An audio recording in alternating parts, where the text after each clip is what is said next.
What's up, everybody? Welcome to Puzzle Huddle. Today I have a wonderful opportunity to interview my mom. My mom's visited us in DC, and I thought it would be a great, moment to capture her thinking about my company, my background, and the steps that led to this thing happening, this thing coming out of me, a toy and puzzle company. So, Mom, can you tell everybody hi? Hello, everyone. And this is the point. I've been telling the story the complete wrong way for the longest time. The way I've told the story of Puzzle Huddle starts with me becoming a father. But one day in reflection, I realized that I was raised by a teacher. So if I'm doing something in education and with children's products, the start of the story is not me. The start of the story is likely my childhood and with my mother, the educator. So I wanted to bring out more of that nuance and more of that story. So I'm hoping to ask her some questions so I can hear how I got here in terms of having a toy and puzzle company. So, Mom, welcome. Thank you. This is if you could share with us your professional background as a teacher, what your credentials were and then how many years you spent in education. Well, my credentials include I retired from the Detroit Public School System as a principal after 39 years of experience in teaching in the Detroit Public Schools. And what are your degrees in? I have a degree. I have a love for mathematics, so I have a master's degree in teaching mathematics, and I also have a love for science. I have a bachelor's degree in teaching science. I remember for the longest time, I do have a memory of you being a classroom teacher, yes, but eventually evolving in your career, becoming a department chair, vice principal. Then, can you walk us through what levels of education you have had professionally? Well, I've served in the classroom for 10 years, and I absolutely love the classroom. And then there was an opportunity for me to get promoted, and so I interviewed for this new job. And the man who hired me, he said to me, I was walking around your classroom. I said to him, well, if you went in my classroom, then I know I got the job. So it was just an amazing time in my life, and I really loved teaching. I poured myself into it greatly. So then you got promoted to what level position? Well, you start off as a classroom teacher. Then the first level of supervision is called a unit head. So I went to the unit head position. I was a staff coordinator. Then I became an assistant principal, and then I became a principal. So there was a spiraling up. Every step of the way helped to prepare me to be the principal, and you had to be ready to do that job. So it was not easy, but I loved it. So tell me this, you as a professional educator, how did you know you wanted to be a teacher? Well, my love for teaching came from my grandmother. My grandmother was a school teacher, and her father was a school teacher. So my great-grandfather was a teacher, my grandmother was a teacher, and my grandmother my grandmother used to teach me and take time, and my grandmother instilled those teaching values in me, so I inherited that gift and talent from her. It was not from me, it was a God-given gift, because teaching is a calling. And not everyone can do it. Certainly if you serve 39 years, it's not an easy job. But I loved every minute of my entire career, and I was thankful that after 39 years, I was able to it was time for me to retire, so I loved it. Yeah, from what I can tell, the best teachers, even though there's a level of professional education and learning that happens, the best teachers, they seem to be born to be teachers. It isn't just the schooling that produces the great teachers. It's that that was their calling, and that they layered the education on top of it to really produce a great competency and execution in the classroom. That's pretty much what happened. It was a calling, and I was able to go. My parents were able to send me to Michigan State University, where I met your dad.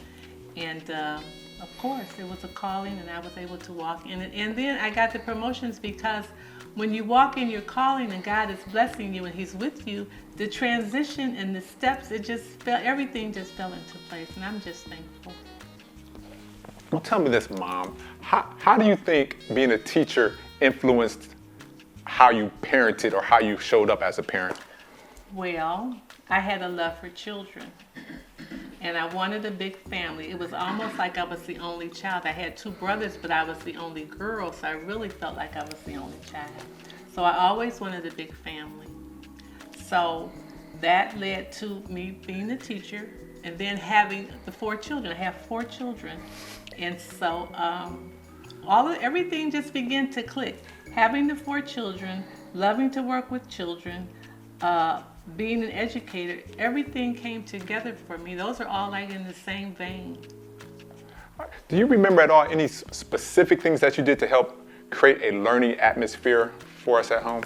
Well, when you're a teacher and you have the personality traits and characteristics of being a teacher, it comes natural. And you take your better traits to school to work with the children who are at school, and then the good traits that you learn at school when you're educated about how to work with children, then you bring that home. And so they begin to combine and just provide you with a lot of information about what's appropriate to raise children, what good strategies there are to raise children. So I was able to just pull it all together. I remember specifically I started to get concerned about asking you for help with our homework because as a young person, as a child, I would want help with a specific problem. Say 7 plus 5, Mom. How do you help me with 7 plus 5? But you would go and you would get your number blocks and your flashcards and your worksheets and your workbooks, and that would turn into a 45-minute experience. And that's not what I wanted when I was 8. I wanted to, Mom, what's 7 plus 5? Do I carry the 1 or not?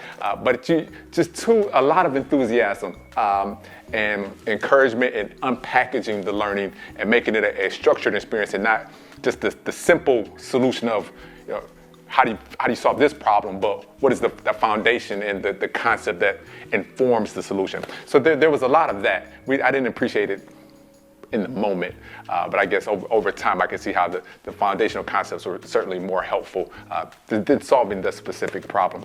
Mom, do you remember what some of the specific tools were that you thought were important to put in front of us as children in order to encourage and support our learning? Well, I understood from my professional training as an educator, believed in the Piaget principles of child development, and we knew that giving children something to put into their hands, something tangible that they have to learn from concrete objects. So you always start with the concrete objects before you build to the manipulative objects, because children have to have a conceptual idea, a picture in their head to understand when you're teaching mathematics what it is that you're doing. So I always loved to use manipulatives. So we had bean sticks and counters and popsicle sticks and cutting fractions and using apples and bread and sandwiches and rulers and everything that you have at home that you use in your everyday life. You take those same objects and you use those to reinforce learning when you're teaching your children at home. How do you get there? One of my challenges as a parent is if I work a full day, I have used a lot of my mental and emotional energy, and when I get home and it's time for me to support learning for my children, sometimes I don't still have I've used what I have for the day. So how do you re-energize or tap into something to create that learning experience as kind of a second shift or second job at home? Well, it has to be important to you, first of all, because after you expend yourself all day, you still have to have a reserve energy for your children, because you have to put them first and you have to value their education, and you have to be willing to give them the same kind of energy that you put into your job, because they need to feel that they're important and that their education is important. So you just have to take the time to do it. There's no substitute for it. One thing I learned, and this is just my own personal commitment for my kids, is reading, but I learned to read with them during the daytime. If I wait until bedtime, when I'm tired, they're tired, everybody's tired, I don't create nearly the reading experience that I would if I stop and let's read a book during dinner, let's read a book at 4 p.m. I have much more intention and energy if I engage with them in learning earlier in the afternoon or earlier in the evening, and not wait till we're all falling asleep for me to open a book and try to create a good experience for them. Going back to tools, one of the things that I remember, it was so cool, you and Dad bought for us was a set of encyclopedias. I don't know how much that cost in the 80s, but it seemed to be a very purposeful purchase to create a learning atmosphere.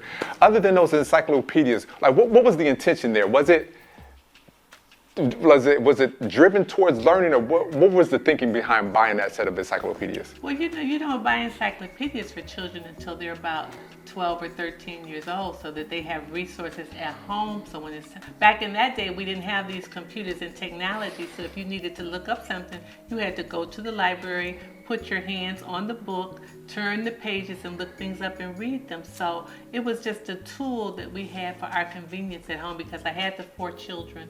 And so we had to put whatever tools we could at home to make helping to support, teaching you guys. So, books and books and books. I remember we had a pretty robust library. I think my favorite books growing up were likely the Berenstain Bear series. Do you remember any other books that seem to you have fond memories of, or do you think we connected with as children?